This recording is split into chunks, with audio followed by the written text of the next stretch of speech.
Our guest speaker, and you'll find out a lot more about him. I don't want to brag about the guy until we have a chance to interrogate him. Mark Barker. Come on, Mark. Grew up here, was educated here, and joined the Army when I was 19 years old after a fits and start at Daytona Beach Community College. When I found out higher education wasn't for me, I went in the military. And at 22 years old, I joined the Holly Hill Police Department. I spent 31 years there. I had the opportunity to serve in every operational and administrative area of the department. And I was the chief for the last 5 years. When I was appointed, I immediately went into our deferred retirement program, so I would have an expiration date stamped on my heel. As most of you know, small communities, especially Holly Hill, can be hyper-political, and so 5 years was about all I could do, and I retired in 2014. And you know, when you go from going 100 miles an hour to waking up the next morning after a really nice party, the phone calls stop, the emails come off, and you kind of lose a sense of purpose. One thing that I never forgot is, you know, I always had an interest in government, and I always thought that the calling of public service, and that's what it can be when done for the right reasons. The calling of public service is among the highest and most noble because it is truly providing service directly to your neighbors. And, you know, Vern and I were speaking earlier. He's a retired public works director, and anyone who has spent time in the civil service or in public service knows what I'm talking about. There is it doesn't pay a whole heck of a lot, but there is a true fulfillment there that I don't think you get elsewhere. And I certainly found that in law enforcement. In 1996, I had the opportunity to graduate from the FBI National Academy at Quantico, which is a very prestigious honor that less than 0.5% of law enforcement officers internationally have the opportunity to do. So that was a big highlight in my career. And but looking back, I found that you kind of lose purpose, and anybody who's retired without having something to go to can probably understand what I'm talking about. And I have absolutely no desire to go into politics, to run for office, or to serve in that capacity. And I appreciate those who do, those who have that fire in the belly, as they say, to serve in that capacity. I don't have that, but I still want to contribute in a certain, in a way that I think is authentic. So I'm kind of like the guy who goes to a magic show and you know all the magician's tricks, so you kind of want to tell other people. So what I did was I sat down one day, and I kid around, but it's absolutely the truth. I sit around in my boxer shorts in my home office in the morning, drink coffee, and pound out an alternative opinion on things that I read in the Daytona Beach News Journal or in the Orlando Sentinel, or things that my neighbors and friends have concerns about. And I began writing this thing in January 2 years ago. And last month I closed out with over 16,800 views of that thing. It's had totally today almost 200,000 views. It's gained what my wife likes to refer to as a cult following, because I spend most of the day on the telephone talking to people.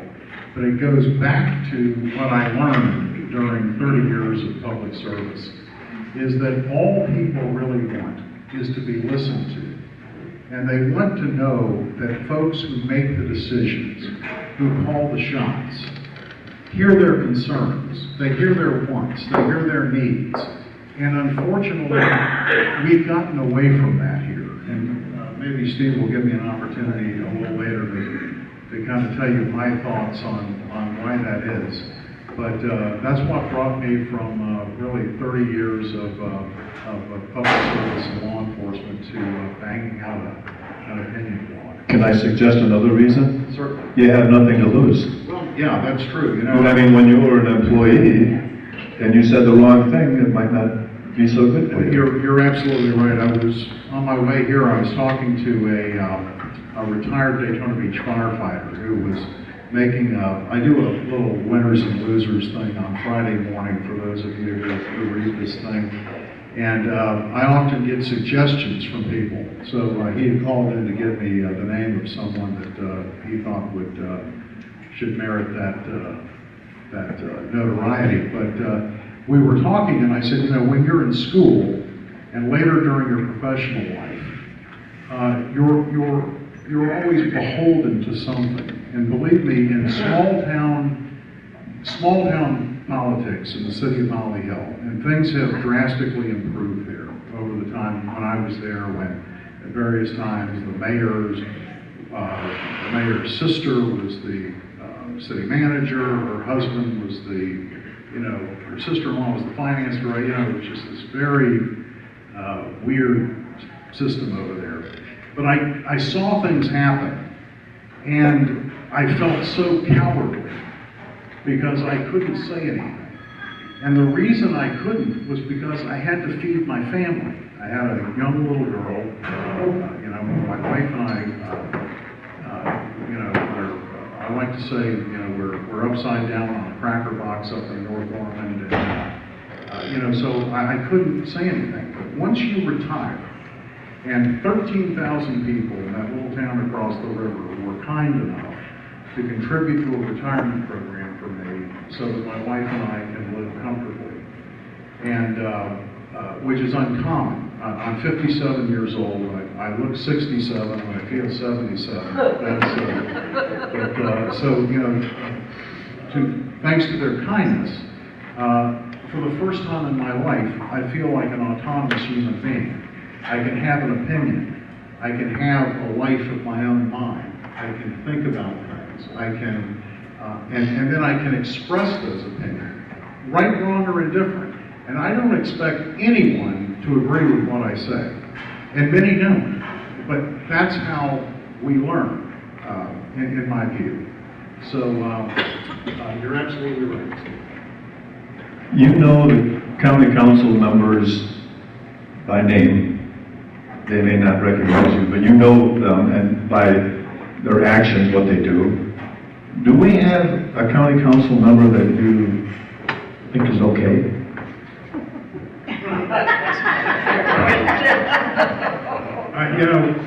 On Easter Sunday, I had a very nice text message exchange with Councilwoman Billy Wheeler over something I had written that she took offense to, and I stopped short of apologizing.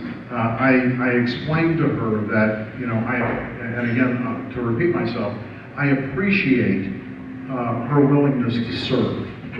Where I fault our county council collectively is that, in my view, they've become so incredibly beholden to what I'm going to call big money interests in the Halifax area, that there is absolutely no room for independent thought. There's certainly no room for acting outside of the system on behalf of you and I, or our true needs and wants. And my core issues that are really near and dear to my heart are beach access and driving issues and government accountability. And as long as our elected officials in DeLand are going to continue using our beach as a bargaining chip with speculative developers, then those two issues are always going to be connected at the molecular level, as far as I'm concerned. And I don't see anything changing. I worked with Ben Johnson for many, many years, and I think Ben Johnson is a wonderful man. And I know that he's a very generous man in terms of giving of himself and the assets that he had under his control when he was the sheriff, because as a small agency, I needed him. But he has, since I think he announced, as of today, I think has over $165,000 in campaign contributions from the, I'm going to say the usual suspects, all the right last names, as I like to say. ICI Homes, Maury Husseini, the France family, International Speedway Corporation, J. Hyatt Brown, Brown & Brown Insurance, and about 100 LLCs and subsidiaries, some of the names I can't even pronounce, and when I look them up, I find out one is a leaseback company for an airplane to an insurance corporation. If that doesn't exist for the sole purpose of funneling money into campaign accounts, I don't know what it is. Last election, there was a couple of heated races, and how much did they get paid, county council people? I want to say about $40,000. John, do you know how much they get paid? 42 plus. 42. Okay, Plus, for a job? Plus. Yeah, a lot of pluses. For a job that pays $42,000, do you think it's odd that they could raise well over $200,000 to get elected? I think it's,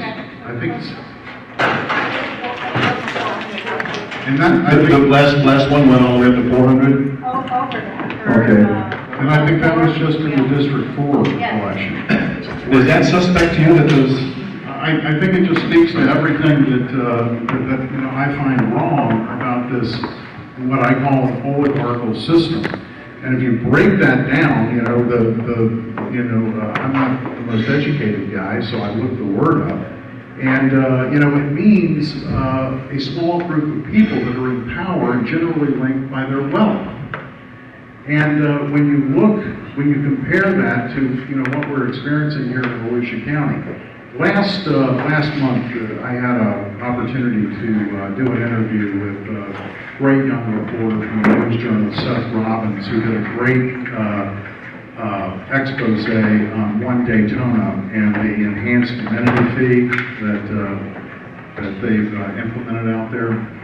And during our conversation, I explained to him that these very wealthy people and the corporations that they control, they don't get to that point without understanding the concept of return on investment. They don't spend $1 if they're not making $1.25 in return.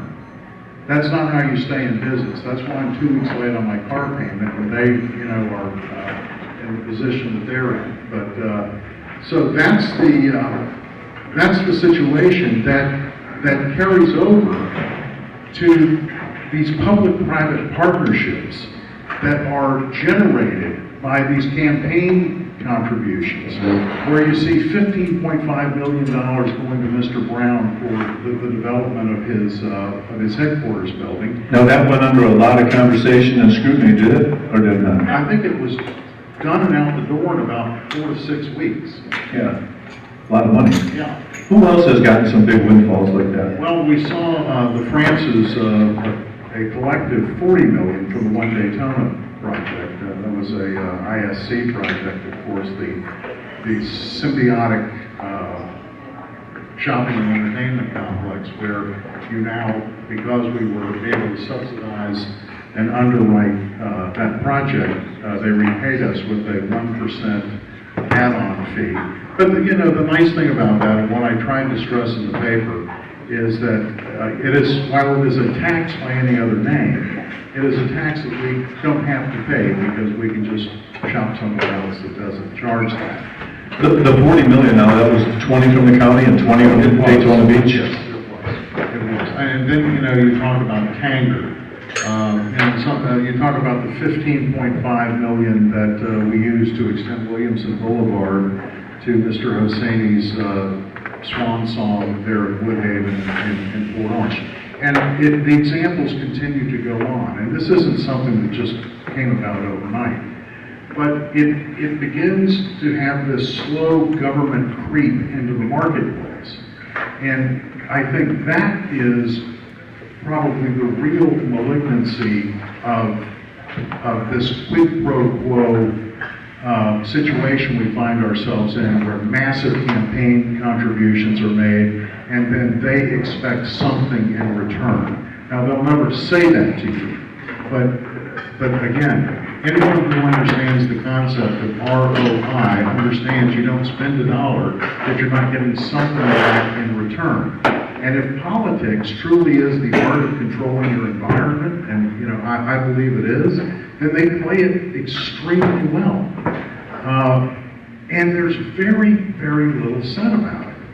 I have an opportunity once a month. Big John was kind enough 2 years ago to invite me to do a 2-hour radio program the second Monday of each month with him. And it's something I get incredible fulfillment from, because I hear back from so many people after those shows, and invariably they talk about that unless they're able to listen to Big and catch his show, or they read some goofy blog post that I've written, their alternatives are limited to the Daytona Beach News Journal, which it's a hard dollar. I understand that, putting a newspaper out in 2018, but I think they're compromised in so many ways. And I'm not speaking out of school. I sat on the readers committee a few years ago, and I explained to Pat Rice that there are some relationships there that I think compromise the newspaper's ability to get some of these points out. I think Eileen Severo has done wonderful work with the Tarnished Jewels series, the one that she recently did. I'm not sure it was her, but on the impact fee issue that was in the front page of Sunday. Now, the impact fee, we charge the same impact fee per new house, regardless of the size or the cost of the house. And that's been the same. How many years, John? 2003. Since 2003, we haven't raised that, although our expenses of having an infrastructure and roads and everything's gone way up. So the question of whether or not development pays for itself, clearly it does not. So when that went before the county council recently, the discussion, I think someone made a comment, I guess we could talk about it. Well, let's just keep it the same, and then they were done. Yeah, They were done. That was it, because the person that gains the most from that happens to be Maureen was saying. right. He's going to build a really nice place in New Smyrna. They built the road to his place before the place is built. Correct. Usually you're trying to get a road built because you have congestion and you need relief. They build a road, and then property is so much more valuable. $2,000 for an impact fee. Sewer hookups and roads and everything with $2,000. It's not going to happen.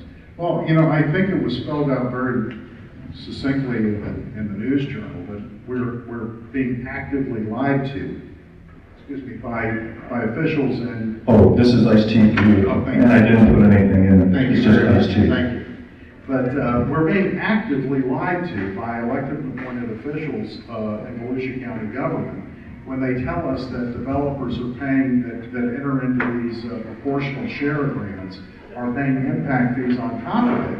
And then we learned That they were- that- that's absolutely untrue. Because okay, can I tell you what happened? Sure. The county manager told them, don't worry about it, because not only do they pay impact fees, but they also pay, so he lied to them. Then they get caught telling the media that, then the media calls them out saying, you're wrong, that's not how it works.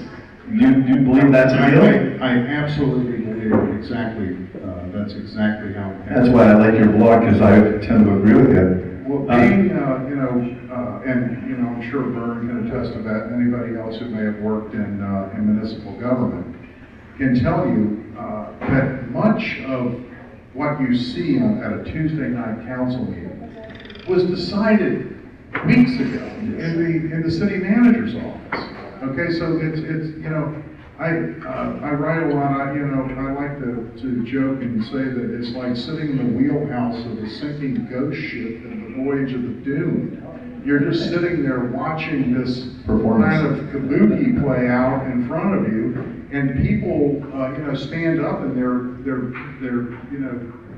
violently angry and trying their best to get their point across. And it's just met with blank stares because the decisions have already been made well ahead of time. So they're not looking for public input. yeah, it's, public input is antithesis to what we see in the land. There's no room for that in this system. Therein lies the problem. And, you know, I sound like like the curmudgeonly naysayer all the time. But I have to tell you that there are some really stellar people that are both running for office. I think Jeff Brower, who I've met once or twice and had a chance to talk to, is a wonderful guy. Amy Pyle, who's running in Daytona, you know, her heart's in the right place. There are, I think Aaron Delgado is what our future looks like.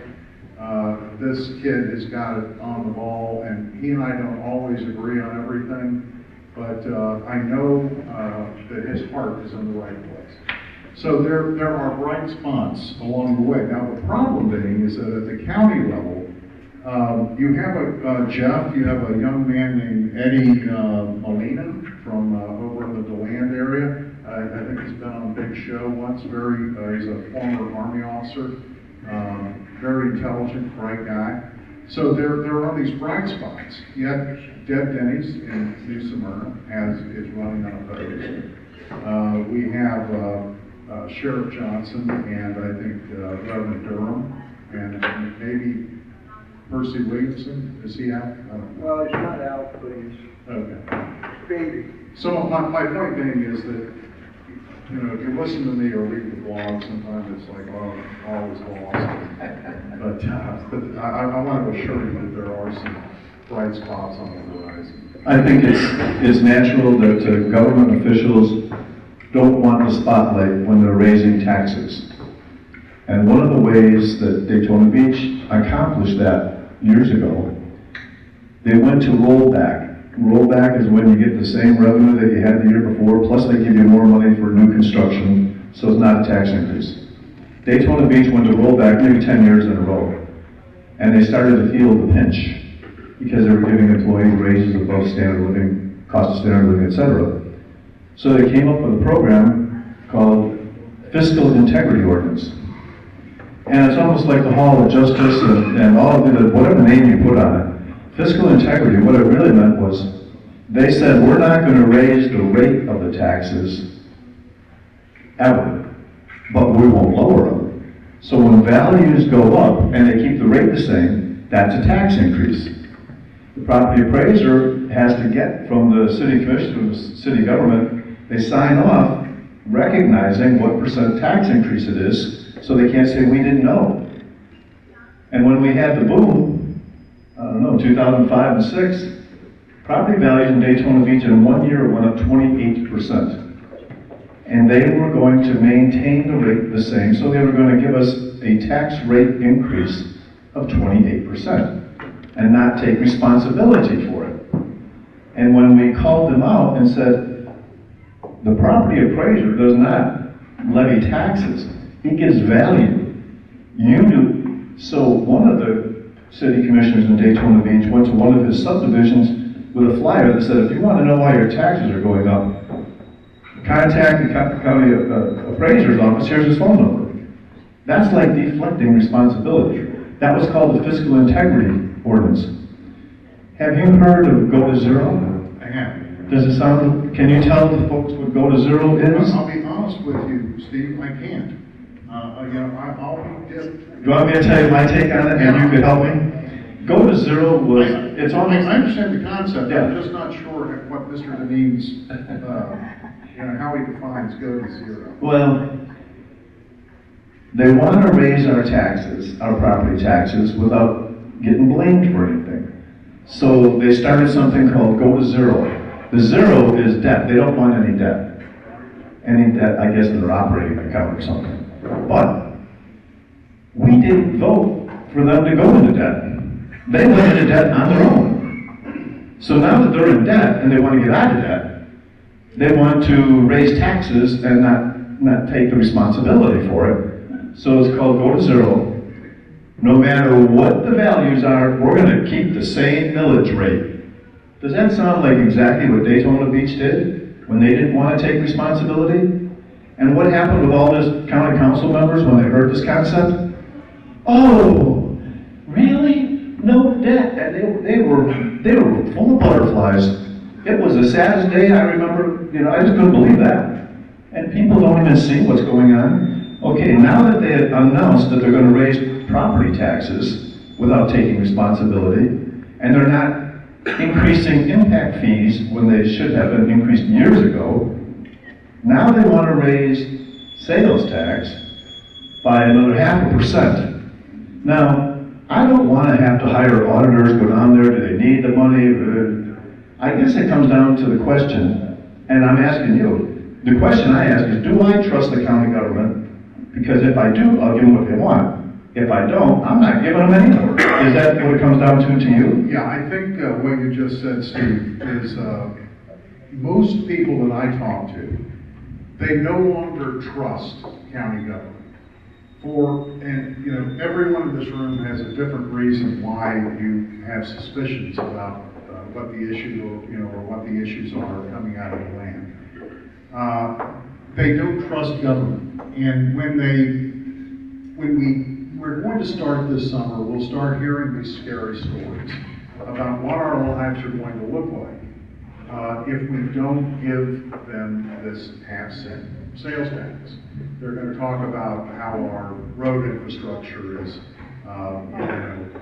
crumbling, how it's gridlock on Granada Boulevard, all these other things.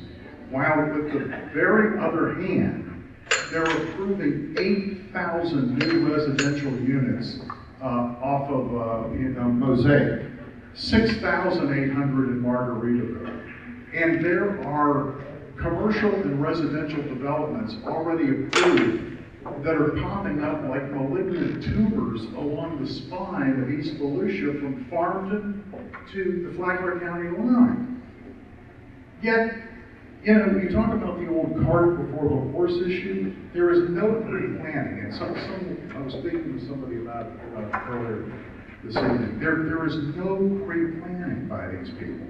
It is they receive a marching order, Jim Deneen tells them what they're going to do, and that is exactly what happens. And then I look at things like, Heather Post, right, the District 4. To hear her talk about it, she is, the only independent thinker on the dais, yet she has never once not voted in lockstep with the 6 other commissioners that I'm aware of. Isn't the big issue going to be water?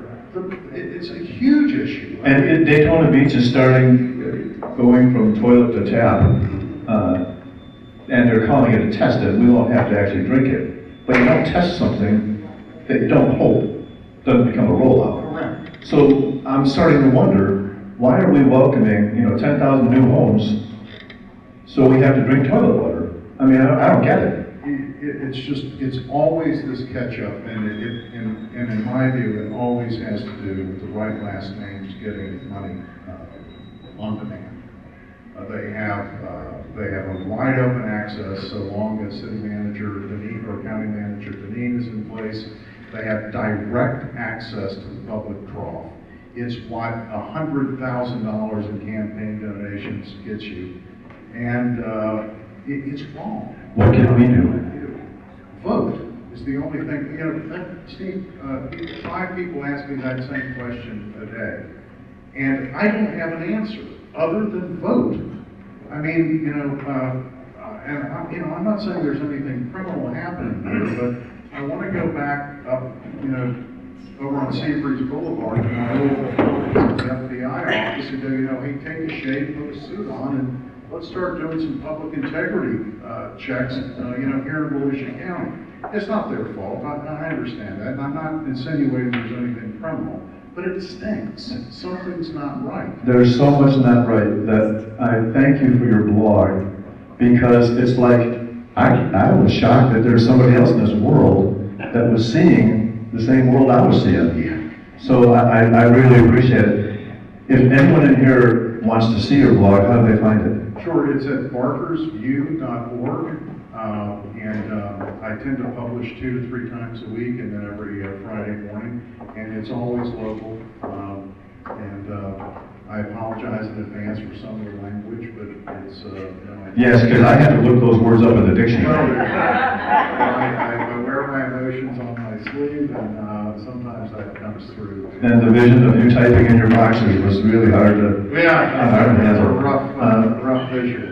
We only have about 10 minutes left of our meeting, and when the meeting adjourns, I hope you can stick around and say hello to a few people. I certainly will. But I have another speaker lined up, so I would like to say it's been a tremendous pleasure and honor to have you here, Mark. Keep up the good work. Thank you. Hey, I want to tell you guys, I really enjoy being around smart people and people with good intentions in their heart. And it's how I learn. And it's certainly been wonderful being with you guys tonight. Thank you for your hospitality. Thank you.